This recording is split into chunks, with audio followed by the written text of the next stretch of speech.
A paz do Senhor, sou o pastor J.C. Silva, iniciando hoje o foco nas lições da série de estudos A Importância da Palavra de Deus para o Bem-Estar do Ser Humano. Orientações e princípios bíblicos aí na busca e preservação da saúde integral, quarto trimestre da Escola Bíblica Dominical Betel Madureira. Que o Espírito Santo de Deus nos conduza nessas reflexões bíblicas, que serão bênção de Deus para todos que tiverem a oportunidade de acompanhá-las. Seu like, seus comentários ajudarão esse vídeo a ir mais longe.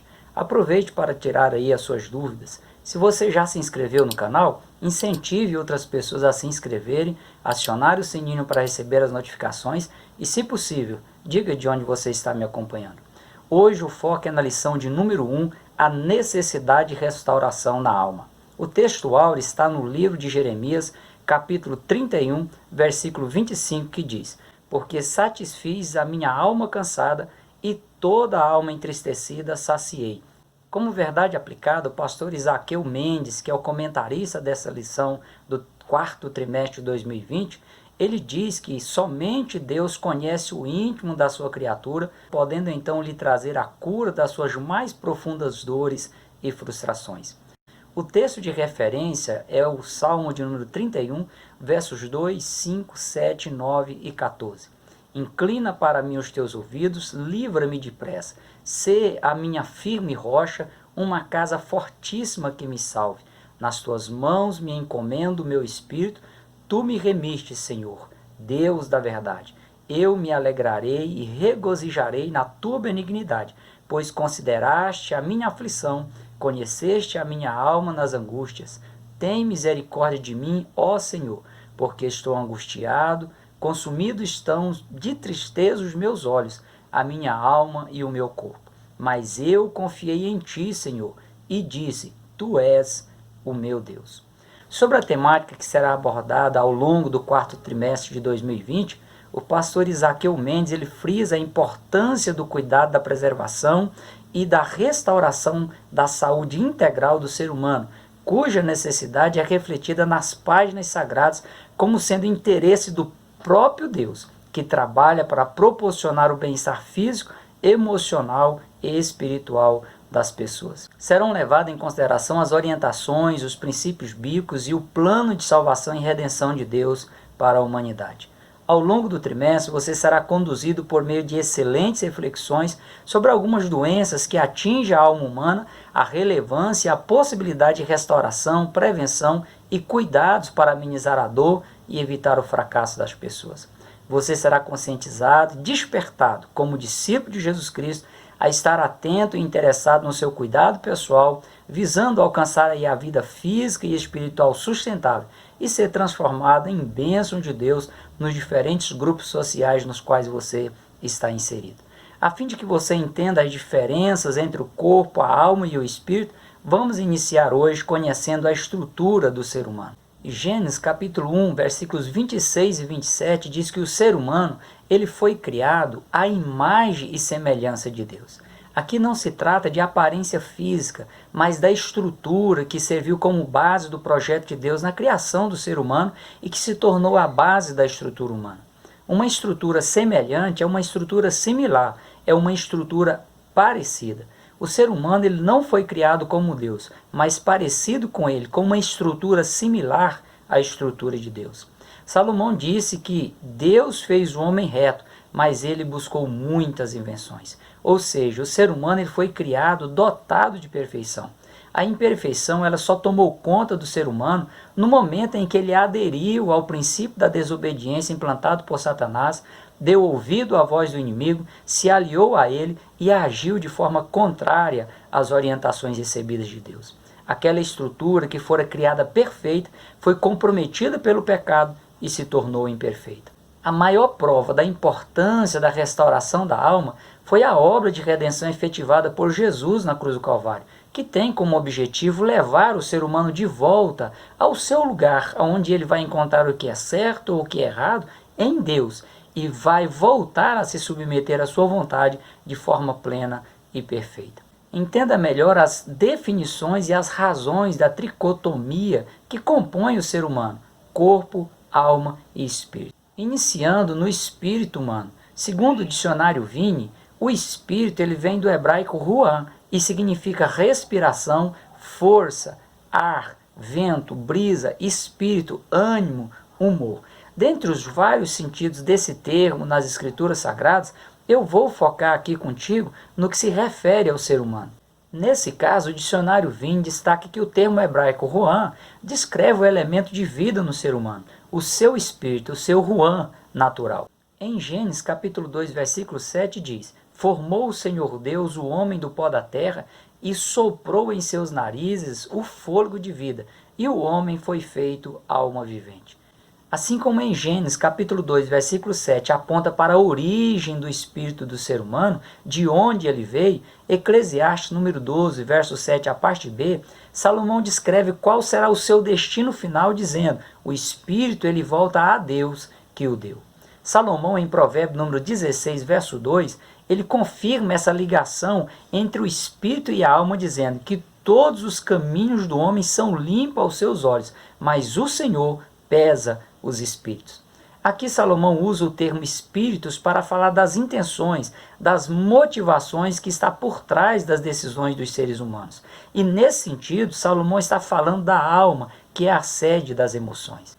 Em Isaías capítulo 26, versículo 9, o profeta põe um paralelismo entre a alma e o espírito ao dizer que com a minha alma te desejei de noite, e com o meu espírito que está dentro de mim, madruguei a buscar-te, porque havendo os teus juízos na terra, os moradores do mundo aprendem justiça.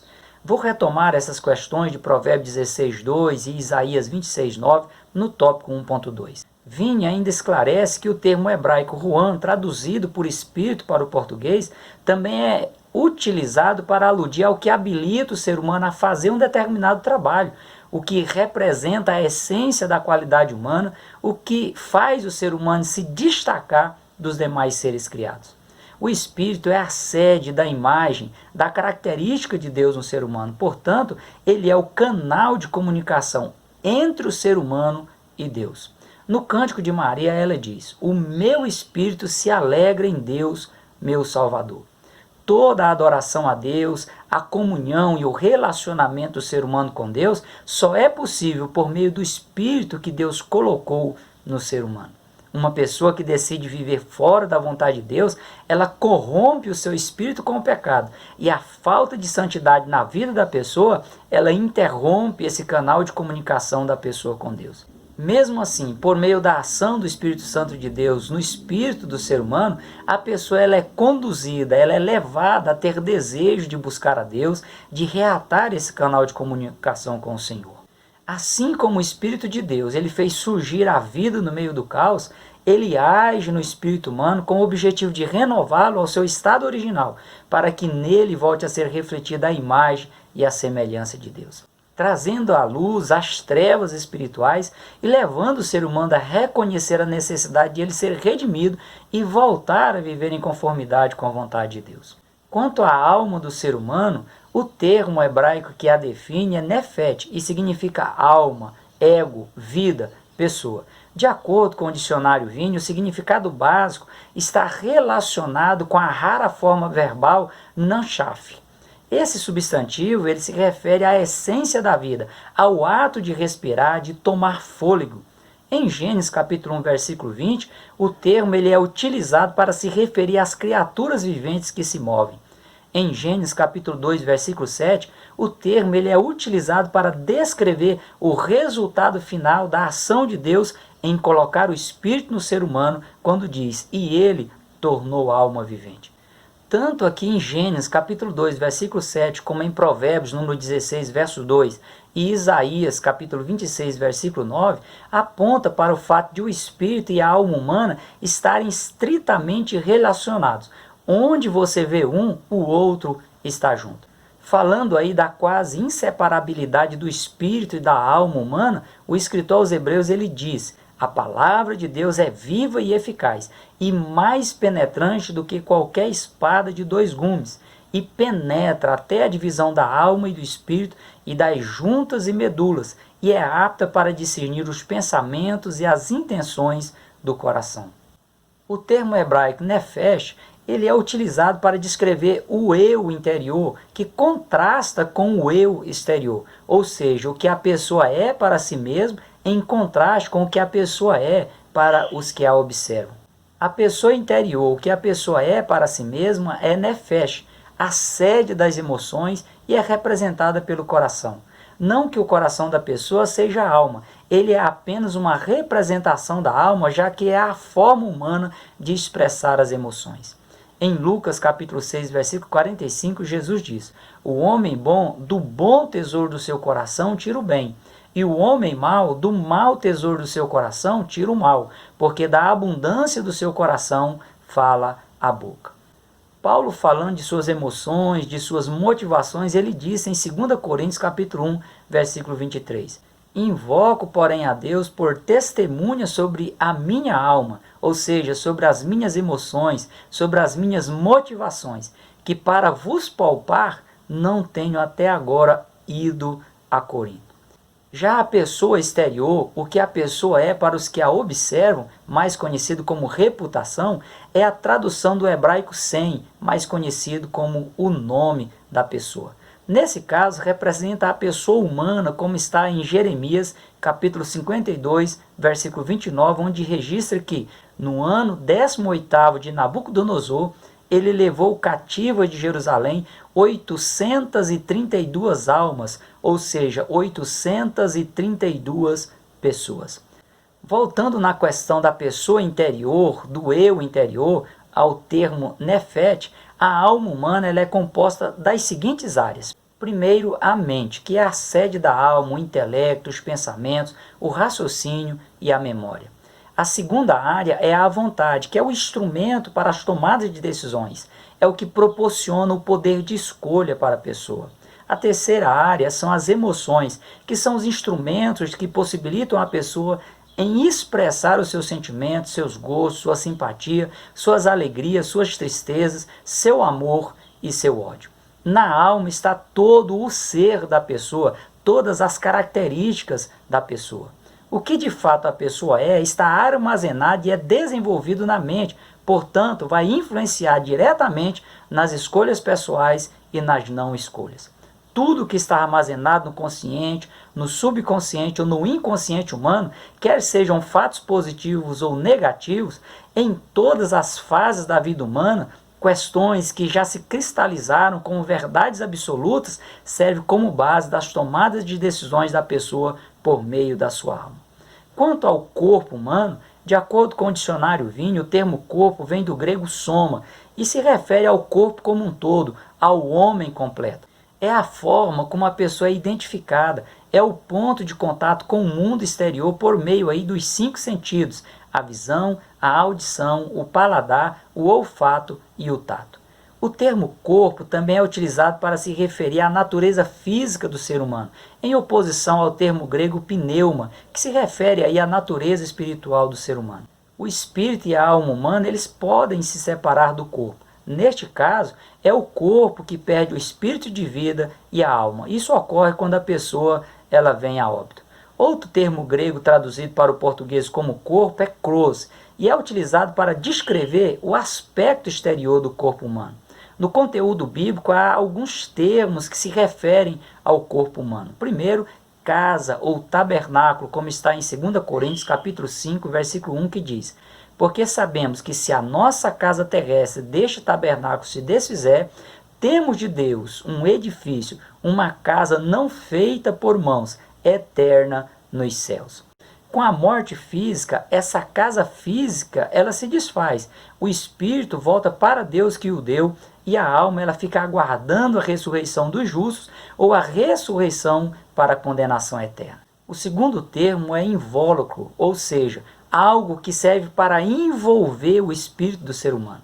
Daniel, quando fala a respeito do seu estado de espírito, ele diz: o meu espírito foi abatido dentro do corpo. Ou seja, o meu espírito foi abatido, envolvido pelo corpo. O terceiro termo é templo, um lugar consagrado pela presença de Deus. Ainda que Deus, ele no pleno sentido do termo, não caiba no interior do corpo humano, o Espírito de Deus, ele atua no interior do ser humano. O Deus transcendente, por amor ao ser humano, ele age de forma imanente e habita no interior do ser humano. Jesus, ao falar aos seus discípulos que se o templo ele fosse derribado, ele o levantaria em 3 dias, ele estava se referindo ao seu corpo físico. Em 1 Coríntios capítulo 6, versículo 19, Paulo diz: ou não sabeis que o nosso corpo é o templo do Espírito Santo, que habita em vós, proveniente de Deus, e que não sois de vós mesmos? O corpo humano ele é a tenda, é o santuário que abriga o espírito e a alma, como também pode abrigar o Espírito de Deus quando a pessoa passa pelo novo nascimento. Caso a pessoa ela resista ao Espírito Santo de Deus e rejeite aí a Cristo como seu Senhor e Salvador, o espírito mundo é quem vai habitar nesse tabernáculo humano. Somente uma vida influenciada e conduzida pelo Espírito de Deus pode levar a pessoa a experimentar no seu corpo mortal uma vida de santidade, de forma a refletir no corpo físico o caráter de Cristo ao ser sal da terra e luz do mundo. O pastor Isaqueu Mendes, comentarista deste trimestre, ele reforça que todo ser humano é composto de corpo, alma e espírito. Deus criou o ser humano como um ser material e espiritual, com faculdades próprias relativas a cada parte. O ser humano criado à imagem e semelhança de Deus é a obra-prima da criação. Ou seja, o ser humano é a melhor e a obra mais bem feita, é a principal obra criada por Deus, o que a torna a criatura mais distinta da obra criacional, com capacidade de se relacionar com Deus, com capacidade e liberdade de escolha, com atribuição de administrar, de gerenciar todas as demais coisas criadas. É um ser cuja vontade pessoal determina as suas escolhas. É um ser sentimental que se deixa comover com facilidade. É um ser sensível que pode se mostrar sincero ou ser capaz de fingir, de inventar, de fantasiar. Quando Deus criou o universo, esse ambiente que até hoje ele levanta questionamentos porque existe, na forma que existe, Deus o criou de forma perfeita e contendo tudo que o ser humano precisava para viver e se desenvolver. É impressionante toda a estrutura preparada por Deus e como esta estrutura, na forma como foi criada originalmente, sem os desmandos humanos, foi a melhor e mais apropriada que Deus poderia ter criado para colocar nela o ser humano.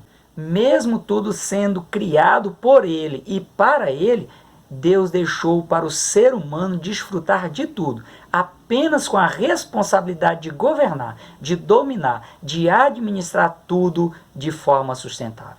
É bom lembrar que o propósito de Deus levou em conta o erro humano ao dotar o ser humano do livre-arbítrio. Quando Deus, em Gênesis capítulo 2, versículos 16 e 17, ordenou ao homem dizendo: de toda árvore do jardim comerás livremente, mas da árvore da ciência do bem e do mal, dela não comerás, porque no dia em que dela comerdes, certamente morrerás. Deus estava aqui dando a Adão e Eva o poder de escolha, de se manter na condição de obediência, fidelidade a Ele, ou de desobedecer às suas instruções, tomando assim o rumo de suas próprias escolhas. Adão, ele tentou se esconder de Deus, mas Deus já sabia de tudo. Deus, ao dialogar com Adão e Eva, apenas deixou que eles mesmos descobrissem aí onde haviam falhado e lhes deu a oportunidade de imediatamente pedirem perdão. Mas Adão, ele preferia usar a oportunidade para culpar Eva e culpar Deus por seu fracasso ao dizer: a mulher que tu me deste por companheira, ela me deu da árvore e comi. Eva culpou a serpente dizendo: a serpente me enganou e eu comi. A serpente, por ser um animal irracional, se silenciou. Até a natureza foi prejudicada, já que se a natureza permanecesse perfeita como foi criada, o ser humano ele não sofreria as consequências dos seus atos e continuaria vivendo de boa. Os danos na natureza eles fizeram parte da sentença de punição de Deus para Adão. Como Adão e Eva não se deram conta de que deveriam pedir perdão e procurar ajuda divina para saber como se daria o seu retorno à presença de Deus, Deus tomou a iniciativa aí de revelar o seu projeto de salvação para a humanidade. Foi quando Deus anunciou o Evangelho pela primeira vez, dizendo que o descendente da mulher seria a solução para derrotar o inimigo representado pela serpente. A bondade divina se manifestou como puro ato de misericórdia divina no momento em que Adão e Eva perderam o senso simples e claro de suas próprias identidades. Dominados pela vergonha, a própria iniciativa em fazer roupa para cobrir os seus corpos, ela foi equivocada. Novamente, Adão e Eva deixaram de perguntar a Deus o que deveriam ou não fazer, ou que tipo de material seria adequado usarem. Fizeram túnicas de folhas e Deus, por pura bondade e amor, teve que refazer o trabalho, agora com material adequado, com pele de um animal morto, sem ter cometido nenhum ato que pudesse provocar a sua morte. Sempre que Deus deixe de ser consultado quanto às atitudes que devem ser tomadas ou deixadas de tomar, quanto às coisas que devem ou não serem feitas, inevitavelmente será fracasso, será desilusão, pura perca de tempo, desperdício de recursos financeiros, psicológicos ou familiar. A necessidade de restauração da alma humana se vê de forma nítida no quadro atual da alma do homem. O pastor Isaqueu Mendes ele destaca que os dados da Organização Mundial da Saúde apontam para o fato de que o ano de 2020 tem sido considerado o ano dos transtornos psicológicos. Pior que as doenças psicossomáticas são as enfermidades na alma pelo desprezo ao sagrado, pela inversão dos valores éticos, morais e espirituais, consequência inevitável da supervalorização dos sentimentos hedonistas, das almas vazias que provocam danos irreparáveis à vida física. Os consultórios psicológicos e psiquiátricos, eles estão lotados de pessoas que buscam aliviar seus males mentais e espirituais. Outros se aprofundam nos narcóticos, na imoralidade, na ganância financeira e a cada instante se distanciam ainda mais de Deus. O pior é que a análise dos psicólogos e também dos psiquiatras é que esse quadro ele vai evoluir no decorrer dos séculos devido aí à neurose coletiva provocada pelo mundo materialista que está em caos. É preciso cada pessoa fazer uma autoanálise para evitar aí males ainda maiores, como Jesus disse ao paralítico que curou e o reencontrou no templo em João capítulo 5, versículo 14, a parte B. Eis que já está são, não peques mais, para que não te suceda alguma coisa pior. Outra questão que exige uma autoanálise é que a síndrome do pensamento acelerado atualmente atinge cerca de 80% das pessoas, provocando diversos sintomas altamente prejudiciais aos indivíduos. Desgastam o cérebro, prejudica o raciocínio, dificulta a concentração, aumenta a ansiedade, provoca insônia, leva a pessoa a se irritar com facilidade, deixa a pessoa inquieta, provoca dores de cabeça e queda de cabelo, além de levar a pessoa a desprezar as coisas simples e essenciais ao viver um frenesi descontrolado provocado pelo excesso de velocidade com que os pensamentos aparecem. As pessoas se frustram e passam a se culpar pelos seus próprios fracassos. Se a pessoa deixar de se refugiar em Deus e nas suas promessas que estão nas páginas sagradas, faltarão bons significados para a pessoa viver. Faltará paz nos corações e nas mentes humanas. O único recurso é o sangue de Jesus. E tudo é possível ao que crê, ao que exercitar a fé em Cristo Jesus. Enquanto a pessoa se mantiver em Cristo, ninguém poderá empreender acusação contra ela. Somente Jesus é a essência e o propósito para a verdadeira paz para a sociedade industrializada, sem amor, violenta, sem compaixão sincera e que se auto-prejudica com as suas próprias ações fora da vontade de Deus. Essa confusão de valores impede o exercício do amor a Deus e do amor próprio. É preciso que cada pessoa queira se estabilizar na comunhão com Deus e crie raízes no seu relacionamento com Ele. O ser humano ele não é autossuficiente para vencer.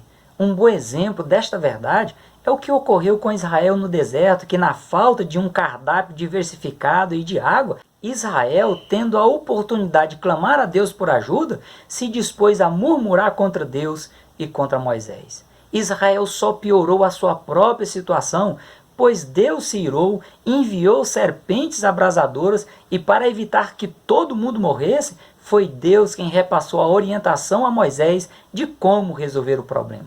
Uma serpente foi levantada no deserto e todas as pessoas que olhassem para ela ficariam curadas.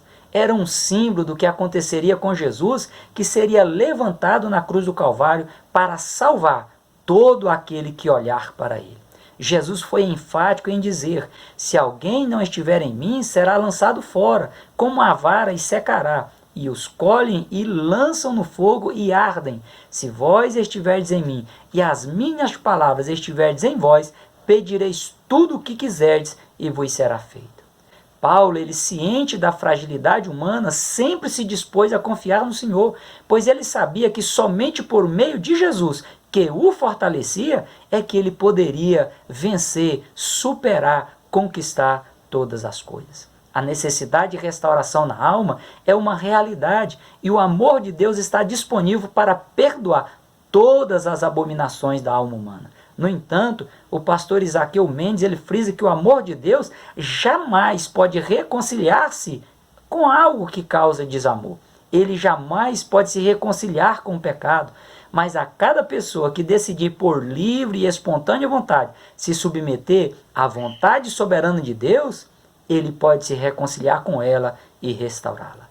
Reflita no que Paulo diz em 2 Coríntios, capítulo 6, versículo 1, a parte B e versículo 2.